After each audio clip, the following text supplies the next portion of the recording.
कोलकाता रेपकांड के बाद पूरा देश दहल गया। दक्षिण से लेकर उत्तर तक अब इंसाफ की मांग की जाने लगी। हालांकि ये पूरा मामला अब सीबीआई के पास है। सीबीआई इस पूरे मामले में जो है लगातार जांच पड़ताल कर रही है। इतना ही नहीं, पूर्व प्रिंसिपल संदीप घोष से 8 दिनों से लगातार जो है सीबीआई पूछताछ कर रही है, क्योंकि संदीप घोष को लेकर दरअसल पुलिस के और सीबीआई के मन में यह शक है कि वो कहीं ना कहीं पूरे मामले में कई ऐसी बातें हैं जो छिपाने की कोशिश कर रहा है, जिसके बाद सीबीआई जो है वो अब लगातार पूछताछ कर रही है।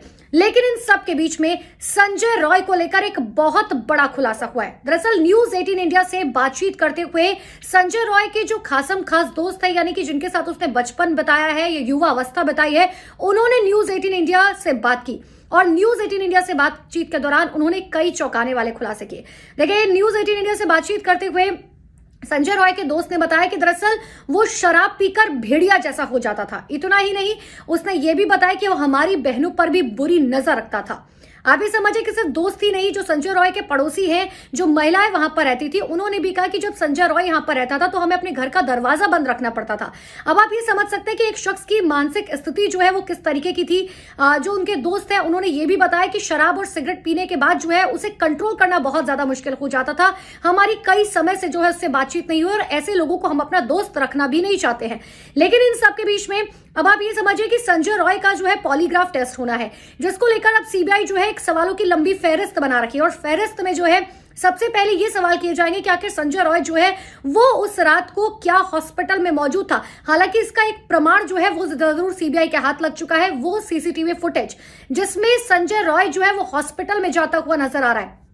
दरअसल ये कड़ी जो है वो यहीं से जुड़नी शुरू हुई, क्योंकि जब सीबीआई के हाथ वो सीसीटीवी फुटेज लगा, जिसके बाद ये बात क्लियर हो गई कि 2 बार संजय रॉय जो है वो अस्पताल पहुंचा था। एक बार करीबन 10 से 10:30 के बीच में और एक बार 3:45 के बीच में। और इतना ही नहीं, रेजिडेंट डॉक्टर का जो रेप और उसकी हत्या की गई थी वो करीबन 3:30 से 4:30 के बीच में ही की गई थी। और यही वजह है कि जब 3:45 बजे वो अस्पताल के अंदर पहुंचता है तो 35 मिनट बाद जो है वो वहां से निकलता हुआ भी नजर आता है और उसके बाद जो है बहुत ही आराम से जाकर वो अपने घर जाता है। वो अपने खून से लदे हुए कपड़ों को धोता है और उसके बाद सो भी जाता है। हालांकि इन सब के बीच में ये भी जानकारी निकलकर सामने आ रही है कि संजय रॉय जो है उसी रात को 2 बार रेड लाइट एरिया गया था। इन सब की तहकीकात भी जो है सीबीआई की तरफ से की जा रही है।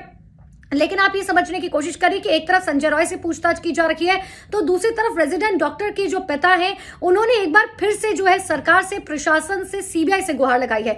उनका ये साफ तौर पर कहना है कि 10 दिन हो गए हैं सीबीआई को पूरे मामले की जांच को हैंडओवर किए हुए, बावजूद इसके जो है अभी तक कोई भी सख्त कार्रवाई नहीं की गई है। पूरे देश से ये मांग उठ रही है कि संजय रॉय जैसे शख्स को जो है अब इस पूरे मामले में फांसी की सजा होनी चाहिए। हालांकि सीबीआई जो है इस पूरे मामले में जांच पड़ताल कर रही है। सुप्रीम कोर्ट ने भी स्वतः संज्ञान लिया था। सुप्रीम कोर्ट ने भी सीबीआई को स्टेटस रिपोर्ट सौंपने के लिए कहा है। नेशनल टास्क फोर्स का गठन कर दिया गया है जो पूरे देश भर में डॉक्टर्स की सुरक्षा को सुनिश्चित करेंगे। इतना ही नहीं, सुप्रीम कोर्ट की तरफ से यह भी कहा गया कि अगर डॉक्टर्स जो है इस पूरे देश में सुरक्षित नहीं होंगे तो आखिर वो आप पर किस तरीके से भरोसा करेंगे।